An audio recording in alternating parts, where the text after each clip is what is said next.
Program Love Your Child hadir untuk memberikan informasi seputar pengasuhan dalam mendidik dan mengasihi anak.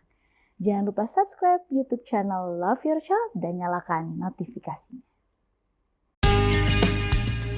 Salah satu pemicu seseorang tidak bertumbuh di dalam imannya adalah karena pengenalannya yang kurang dengan Tuhan. Ya nggak sih? Jadi dia sekedar beragama dan juga waktunya juga nggak konsisten barangkali, saatnya ibadah dia entah di mana.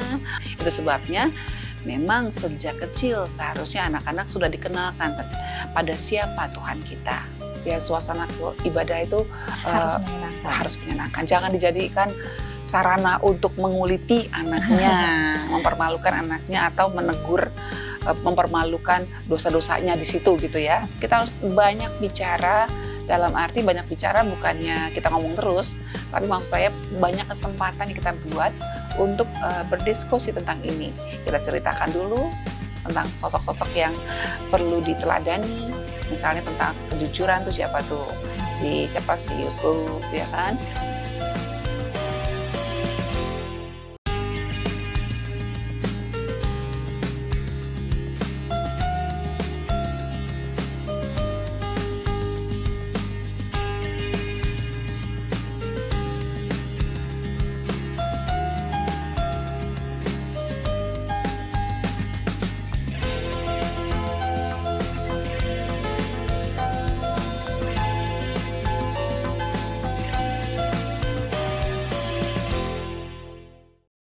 Shalom pemirsa Hope Channel dimanapun Anda berada, kita bertemu kembali dalam program Love Your Child, satu program yang mengajak kita untuk mendidik, mengasihi anak, menjadikan generasi yang lebih baik.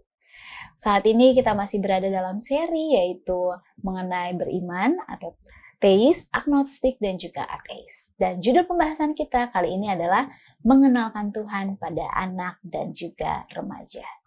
Di dua judul sebelumnya atau dua episode sebelumnya kita telah membahas bagaimana fenomena yang terjadi mengenai agnostik pada anak-anak. Lalu apa saja yang harus kita lakukan sudah kita bahas di dua episode sebelumnya. Dan kali ini ketika kita mengenalkan Tuhan kepada anak dan juga kepada remaja, apa saja yang harus kita lakukan? Kita akan membahas bersama dengan narasumber yang telah hadir yaitu Ibu Helena Valentina. Beliau merupakan seorang psikolog dan juga praktisi pendidikan. Shalom Ibu Helena. Shalom Eva. Kita sekarang nuansanya merah nih. Iya, membara Pak. Membara ya. Membara mengajarkan anak. Betul. Untuk bisa mengenal Tuhannya ya. Betul, untuk bisa mengenalkan Tuhan. Kita nggak bosan-bosan mau ngingetin juga pada pemirsa, kenapa sampai kita mengambil satu seri ini cukup panjang ya. Ada apa ini?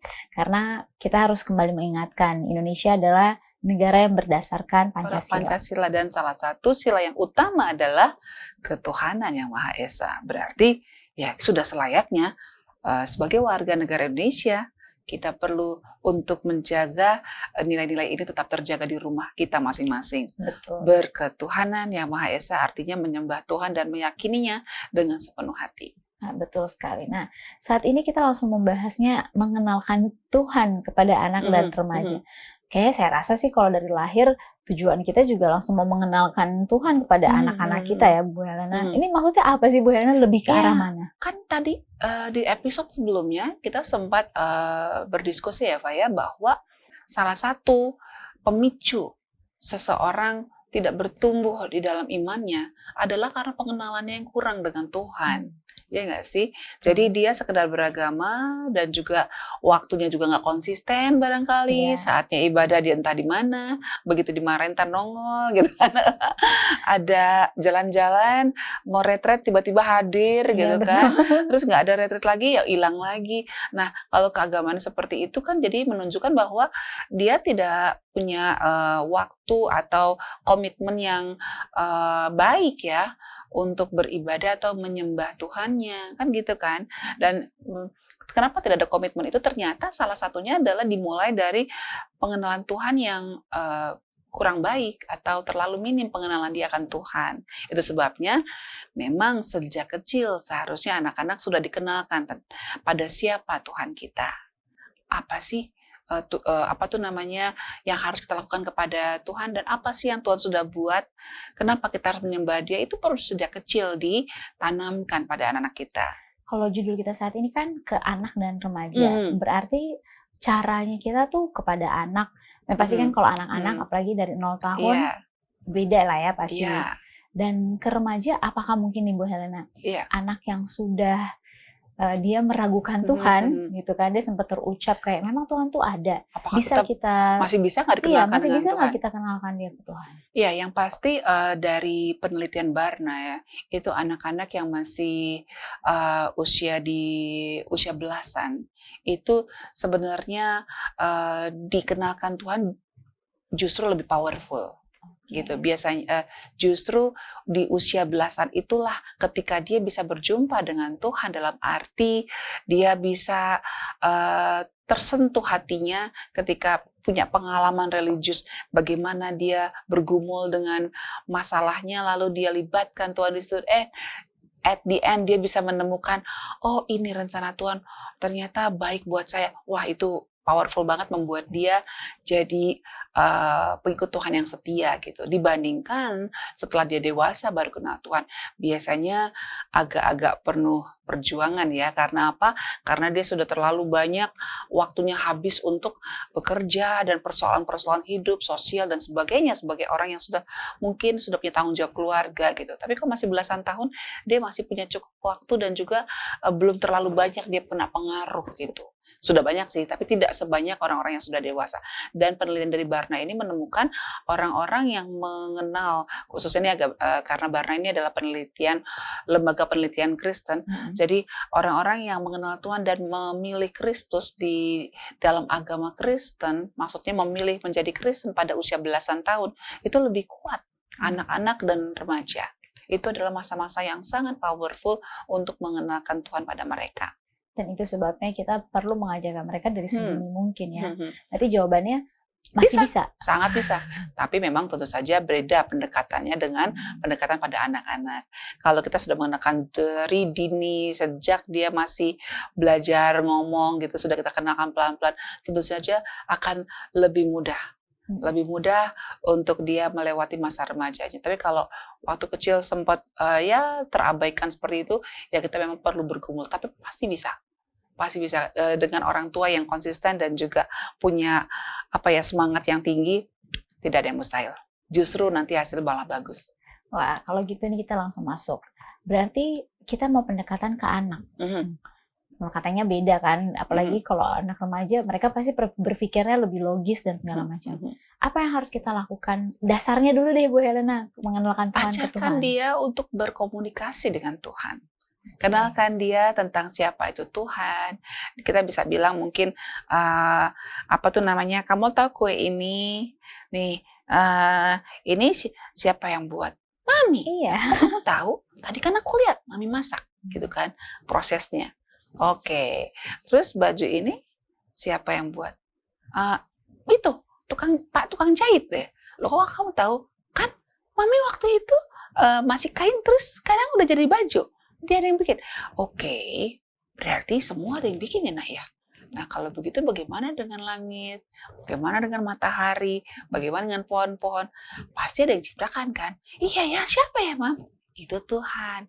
Kita bisa nyanyi mungkin, siapa ciptakan pohon, tentu bukan saya. Nah itu kan, siapa ciptakan pohon, hanya Tuhan saja. Itu dari kecil kita tanamkan dengan lagu, dengan cerita, dengan pengalaman dia keluar rumah, bertemu dengan hewan, bertemu dengan pohon, bertemu dengan buah-buahan, bunga, lalu langit dan juga benda-benda penerang.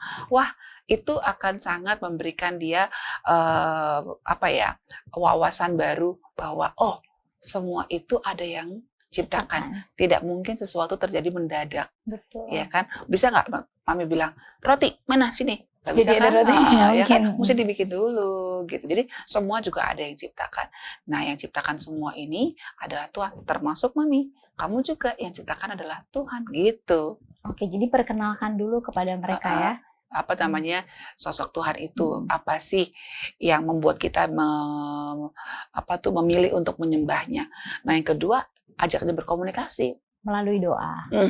Tentu saja doanya sederhana ya. Iya. Anak-anak kan. Nah, kita pasti akan membahasnya nih bagaimana lanjutannya. Tetaplah bersama kami di Love Your Child.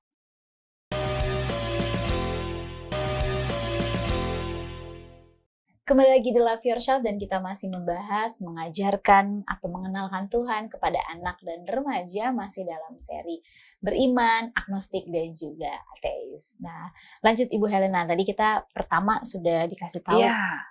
kita mengenalkan Tuhan melalui sosok ini, Tuhan tuh seperti apa sih gitu ya. Maksudnya bukan seperti apa ya, Apa karyanya? apa Ya, karyanya. mungkin yang lebih mudah karena mereka kan masih operasional konkret, ya kan anak-anak usia ya masih TK, SD itu masih operasional konkret, semua harus bisa dilihat, dirasakan, didengar, Betul. dicium atau diraba gitu kan. Jadi kayak dengan kita meraba bunga, wah bagus ya. Apa tuh namanya, ada bulu-bulunya ya nak ya, warnanya apa nak? Wah Tuhan tuh luar biasa ya. Jadi anak itu perlu bukan propaganda ya, dikampanyekan Dikampanyekan. tentang apa luar biasanya Tuhan itu, sehingga dia sejak kecil sudah punya pandangan yang positif tentang Tuhan. Betul. Jadi sebelum ketemu orang-orang yang mungkin akan mengacaukannya, dia sudah punya apa namanya, nilai-nilai yang ditanamkan oleh orang tuanya tentang pengenalan akan Tuhan gitu ya, Maha Kuasa dan Maha Hadir dan Maha ya Maha segalanya gitu ya kan. Iya. Dan yang kedua, kita apa tuh namanya, mengajarkan Belajar dia untuk komunikasi. Iya, berkomunikasi melalui doa. Iya, Eva punya anak usia 2 tahun. 2 tahun kan, sudah diajarin berdoa belum? Udah dari Kayak gimana, Pak? paling gampang sih ngajarin dia makan. Oh gitu. Karena kayak dari umur 1 tahun dia mulai Bisa ngomong. dia tahu nama dia itu Oke, pertama. iya. Jadi ngajarin kayak Tuhan, mau makan. Pertama itu amin. Nah, Hmm. sekarang udah naik harus agak lebih panjang. Tuhan Yesus berkati mau makan. Oke. Terima kasih, amin. Udah ya. Oke. Jadi ngajarinnya karena kalau terlalu panjang dia bosen. Betul nggak? Apa namanya, ada kebanggaan ketika dia nggak dituntun lagi kan gitu Iya, kan. betul. Jadi kalau dia ngerasa bisa ngomong sendiri tuh, wah, apalagi kalau begitu amin, waduh sudah bisa hafal, mama bangga gitu kan misalnya kan. Iya. Wah dia akan coba lagi kan gitu. Iya, sekarang dia terus yang mau berdoa. Mamanya nggak boleh berdoa lagi ya. Iya, udah aja katanya. Ya udah. Terus nanti kita kalau mau pergi, mau makan juga ngomongnya. Oh iya, jadi baru kita ingetin kan, mama mau kerja. Iya, mama mau kerja, baru dia putar. Oh gitu ya, kirain mau tidur, mau makan, mau pergi tetap mau makan juga gitu. Awalnya begitu semua sih Bu Elena. Tapi ada satu kebanggaan. Jadi Iya. akhirnya dia tahu dia harus berterima kasih tuh ke siapa. Yes, betul. Jadi dia tahu bahwa dia bisa makan, dia bisa pergi-pergi, bisa punya tubuh yang sehat itu karena ada sosok yang berkuasa untuk Betul. memberikan anugerahnya kan gitu ya. Kemudian setelah mengajarkan berdoa juga kita mulai memperkenalkan tentang kisah-kisah dari kitab suci kita. Ya kan, kitab suci kita sesuai agama masing-masing ya. Kalau di Kristen kan ada kisah tentang Yunus, ya udah kasih lihat atau gambar ikan, Iya, ya kan, ikan besar. Jadi biar apa imajinasinya dia bisa bermain gitu. Mungkin kita menggunakan video barangkali atau menggunakan gambar. Iya. Pokoknya benar-benar ikan besar. Ikan besar kan kita nggak tahu ikan paus atau ikan apa, tapi yang pasti sekarang ini yang kita bisa lihat ikan gede itu ikan paus gitu kan. Kasih lihat seperti itu. Bayangkan nak, itu si Yunus tuh masuk loh ke perut ikan. Nah itu kan giginya ya. Nah gitu kan. Jadi dia bisa merasakan ketika akhirnya mamanya bercerita tentang kuasa Tuhan yang menjaga dia 3 hari 3 malam di dalam perut ikan. Wow, jadi nggak cuma sekedar perut ikan, dia pikir ikan bandeng kecil gitu ya. Gak masuk juga mungkin di imajinasinya dia ya. Iya, tapi kalau kita kasih lihat, wow, this is the reality gitu. Kayak gini loh kira-kira, nak. Serem ya, tapi kok bisa tetap selamat ya, nak. Kalau bukan Tuhan siapa lagi ya? Kalau orang udah masuk ke perut ikan kan ada asamnya. Mestinya tuh udah hancur nih. Udah hancur ya, badan kita udah hancur. Kok dia bisa bertahan ya? Nah gitu kan. Kalau udah mulai SD, makin ngerti lagi bahwa kalau asam ketemu daging, pasti dagingnya hancur gitu kan. Tapi ini kok bisa nggak hancur? Kenapa? Itulah luar biasa Tuhan itu kan gitu kan. Jadi harus kreatif. Ya bisa menggunakan boneka, bisa gunakan foto atau lukisan kita, atau ya video ya paling aman, paling gampang lah. Saya belajar ramnya di orang tua tuh harus kreatif. Iya kan, kalau enggak nanti anaknya kesana kemari matanya kan. Iya betul. Oke. Sini perhatikan mama, nggak mau. gitu kan. Karena nggak ada daya tariknya ya. Dan begitu juga Iya. mengenalkan Tuhan juga kita harus memiliki daya tarik Nah, itu supaya dia. anak mau lebih Nah, itu kenal dia. akan Tuhan. Nah, itu dia. Jadi guru-guru juga yang ada di rumah ibadah juga tolong pikirkan ini, bahwa anak-anak ini juga memerlukan operasional, maksud saya sesuatu yang konkret. Karena Ya. memang masa dia secara psikologis perkembangan dia masih dalam tahap itu. Jadi kalau disuruh awang-awang, ikannya besar tapi nggak ada ikannya gitu kan. Ya disuruh menghayat bisa juga sih, cuman nggak bisa Nggak masuk. nggak Ya, lama dia bertahan. Dia betul. pasti akan cepat ngobrol lagi gitu. Kecuali mungkin gurunya bisa ngomong, besar, matanya besar beneran gitu. Nah, Oke, berikutnya apa lagi ya Bu terus Helen? setelah itu memang ya kalau kita ingin anak kita suka matematika, berarti kan kita harus lingkungan yang menyenangkan pada saat belajar matematika kan gitu ya. Betul. Sama juga kalau kita ingin anak kita mengenal Tuhan, tentu saja di dalam suasana ibadah ya biasa diperkenalkannya. Nah itu suasana ibadah memang harus yang menyenangkan. Ya. Iya kan? Jadi Menyenangkannya itu maksudnya seperti apa? Apakah ibadah harus main apa gimana Bu Helena? Kan bisa kita harus solemn juga Iya, nih. iya sih.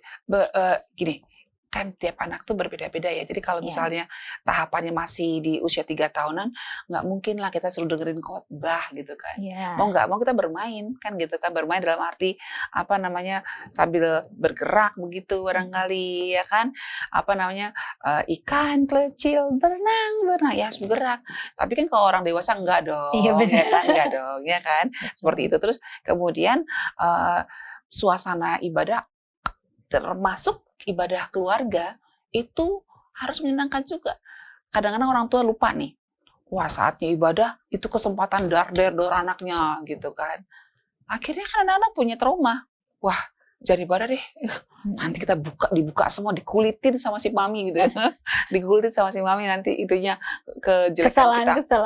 Jadi jangan, jadi pisahkan itu. Jadi kalau pada saat kita sedang beribadah, katanya sedang devotion atau kebaktian di rumah, kebaktian keluarga, ya benar-benar kita hargai Tuhan tuh hadir dan sedang mendengarkan kita berdoa, bernyanyi, membaca firman-Nya, dan ya sopan dong kita, jangan bentak-bentak anak pada saat lagi kebaktian kayak begini. Berarti kita nggak menganggap dong ada sosok yang luar biasa di tengah-tengah kita kan gitu, ya kan?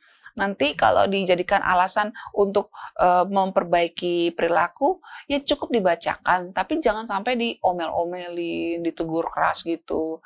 Jadi akhirnya kan anak punya image, pengalaman pahit kalau kebaktian di rumah itu saatnya aku ditelanjangin, ya kan, kejelekanku dibuka-buka. Ya udahlah, kita berusaha jangan pulang kalau pas jam kebaktian gitu kan. Oh iya. Iya dong. Ya, Entah pulangnya malam aja. Supaya udah lewat masa kebaktiannya. Ayo, siapa yang rugi? Kita semua kan? Seperti itu. Jadi, mengenalkan Tuhan akhirnya nggak jadi deh. Karena nggak ada lagi waktunya orang dikabur. Iya. Dengan alasan belajar sama teman lah, ada acara itulah dan inilah. Padahal sebenarnya karena dia ingin menghindari jam perbaktian di rumah karena dia punya pengalaman yang pahit pada saat beribadah bersama keluarganya. Makanya itunya penting kita membuat Suasana yang menyenangkan. Kita masih akan membahasnya Ibu Helena dan pemirsa. Tetaplah bersama kami di Love Your Child.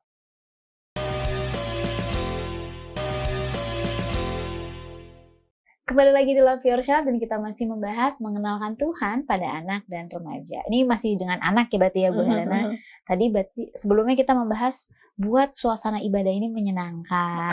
Belajar berdoa yang sederhana, mengajar dengan kreatif, dengan alat peraga.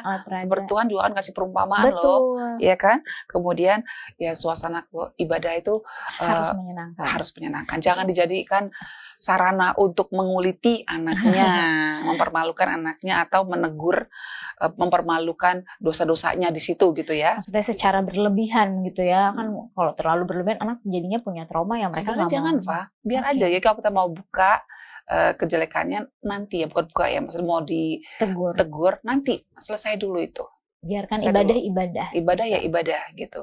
Biarlah hanya nama Tuhan yang ditinggikan. Nanti pada saat sudah selesai baru mama mau bicara ya sama kamu ya gitu, ya kan? Itu lain lagi, eventnya beda.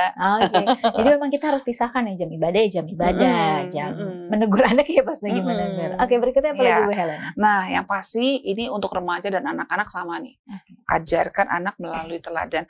Kalau di agama Kristen tuh ada dalam Roma 2:21 ya, kan dibilang katanya, apakah engkau yang mengajar orang lain tidak mengajar dirimu sendiri? Engkau yang memberitakan jangan mencuri, apakah engkau mencuri? Ya kan? Jadi kalau kita ajarkan anak kita supaya kita harus setia dalam mengikut Tuhan, ya udah mamanya juga setia dong. Iya. Ya kan? Kalau kita bilang bahwa kita harus komit dalam menyembah Tuhan, harus setia bayar perpuluhan misalnya. Terus Mengembalikan. jangan sampai nanti anaknya tahu dong bahwa mamanya bilang, papa kayaknya bulan ini kita nggak usah bayar perpuluhan ya. Nah loh, nanti kan anaknya bilang, loh kok tidak konsisten ini? Gitu kan. Jadi antara yang kita ucapkan dengan yang kita lakukan, ya sama dong gitu ya, sama. Kalaupun kita jatuh karena salah, ya namanya manusia, bisa jadi tanpa kita sadari kita berbuat kesalahan, berbeda dengan apa yang kita ajarkan, segeralah luruskan itu. Sampaikan pada anak kita, nak, mami hari ini sudah kasih contoh buruk ya. Tadi kan harusnya mami nggak bikin begitu ya. Tapi tadi mami bilang nggak ada orang, padahal ada orang ya. Sama tukang tagih itu ya. Misalnya kayak gitu kan. Mama salah nak, gitu kan. Mama minta maaf ya. Mama berjanji mama nggak mau ulang lagi gitu. Besok mau panggil tukang tagihnya. Mama mau bilang terus terang mama nggak punya uang gitu kan. Lebih baik jujur daripada bohong kan gitu. Betul. Kan. Berarti memberikan teladan, contoh kepada anak bahkan remaja kita. Iya, dan yang terakhir buat anak-anak ini sebenarnya gampang sih, nggak usah terlalu banyak teori.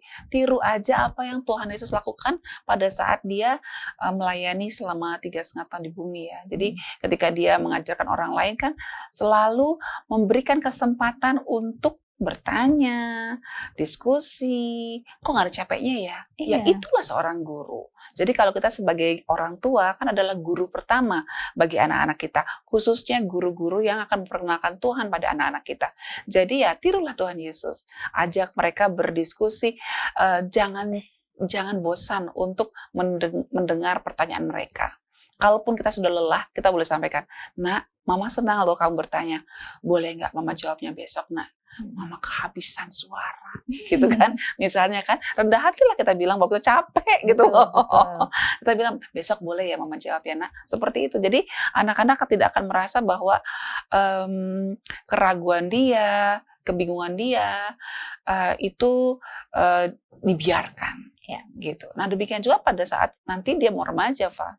Berarti yang paling penting di sini kita lihat kita kasih teladan ke anak yang tadi yang paling penting dan juga kita membuat kepada mereka tuh seperti nggak ditinggalkan begitu saja. Iya, jadi untuk remaja tuh sudah pasti pertama kita harus kenalkan, kita harus banyak bicara, dalam arti banyak bicara bukannya kita ngomong terus, tapi maksud saya banyak kesempatan yang kita buat untuk berdiskusi tentang ini. Kita ceritakan dulu tentang sosok-sosok yang perlu diteladani, misalnya tentang kejujuran tuh siapa tuh, si Yusuf ya kan, bagaimana integritasnya Sadrak Mesak Abednego, kemudian bagaimana setianya si Elia gitu kan, dan macam-macam lah sosok Alkitab yang kita bisa berikan dan juga mungkin yang beragama lain bisa dari tokoh-tokoh di kitab sucinya. Namun demikian itu waktu kita talk about it, kita juga harus sisipkan juga waktu di mana anak boleh bertanya dan refleksikan apa yang kamu dapat dari cerita ini nak, bagaimana dengan dengan diri kamu sendiri, pernah nggak kamu ngalamin seperti yang dialami oleh si Yusuf, iya kan, orang dia nggak salah tapi dia bilang salah, kasihan ya nak ya, dikhianati ya nak, orang dia sudah berbuat baik, dia nggak salah apa-apa tapi kok dibuang. Pernah nggak kamu nggak salah apa-apa, teman kamu pukul kamu atau kamu dijauhi? Aku pernah mah, seperti si Yusuf dong, gitu kan? Cerita kayak gimana nak? Wah aku kan gini gitu. Jadi waktu kita kasih waktu untuk berbincang-bincang seperti ini, mungkin nggak usah lama-lama, Fa. Paling 15 menit, 20 menit gitu kan. Tapi ajak gitu loh. Setiap hari ada. Waktu kita mendirikan altar berdoa pagi dan petang, kita bisa pilih yang mana nih gitu. Nah, setelah itu, setelah kita talk about it, ya kita kasih modelnya. Ya kan kita kan udah ibaratnya mungkin anak kita akan mengagumi kita kan, ih mamanya tahu segalanya ya gitu kan. Bisa tahu semuanya nih yang saya iya tanya. Nih, bagaimana kita harus rajin, kita harus jujur segala macam. Mama sendiri gitu kan. Nah, kita harus memberikan model. Jadi setelah talk about it, model it, dan yang terakhir kita juga perlu untuk membuat anak-anak kita itu didorong. Ayo nak, kamu pasti bisa. Ayo, gitu. Berarti kalau kita mau membuat nih, contoh kan, kita nggak mau anak-anak tuh hanya sekedar beribadah atau sekedar mengenal Tuhan. Kita mau mereka aktif lah, terlibat. Kalau kita mau bikin mereka aktif juga, berarti kita harus memberikan contoh juga gitu. Yes, jadi seperti misalnya kalau ada penelitian yang membuktikan bahwa anak-anak yang dilatih untuk melayani di rumah ibadah sejak kecil, kemungkinan untuk dia meninggalkan imannya itu sangat kecil. Itu tuh hasil penelitian ya. Nah, jadi memang anak-anak perlu dari sejak dini diajar mengenal Tuhan dengan melayani Tuhan. Misalnya datang ke rumah ibadah kita lebih pagi. Ya kan, lebih pagi. Nah, di situ mungkin kalau Kristen di gereja tuh ya udah mama papanya berdirilah nyambut orang-orang yang datang, anaknya di sebelahnya gitu, ya kan? Oh, itu kan bagian dari melayani juga. Melayani orang-orang yang datang pada saat hari ibadah gitu. Kemudian mungkin pada saat makan bersama, kalau ada potluck gitu kan, nah kamu bantu rapikan ya. Nah, itu kan melayani Tuhan juga. Ada yang kotor, kita bantu sapu yuk. Itu kan juga melayani. Dan mungkin kalau udah makin gede, dia bisa ikut membantu di operator, ya kan, atau mungkin di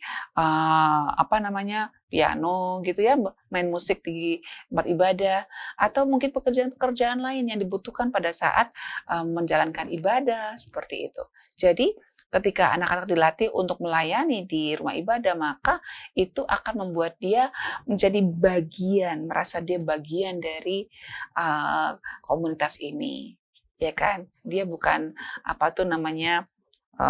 marginal gitulah, tapi dia orang bagian di situ. Nah, ini pelajaran yang sangat bagus. Kita udah membahas satu seri mengenai bagaimana mengenalkan Tuhan juga kepada anak-anak dan juga remaja, dan ini kiranya bisa jadi satu masukan yang luar biasa pada pemirsa. Amin. Terima kasih banyak kepada Ibu Helena, Pak. dan terima kasih juga kepada para pemirsa yang telah menyaksikan Love Your Child episode kali ini. Seri ini kami bagi dalam 3 episode, dan 2 episode sebelumnya dapat Anda saksikan hanya di YouTube channel Love Your Child. Kita akan kembali di episode berikutnya. Shalom dan Tuhan memberkati.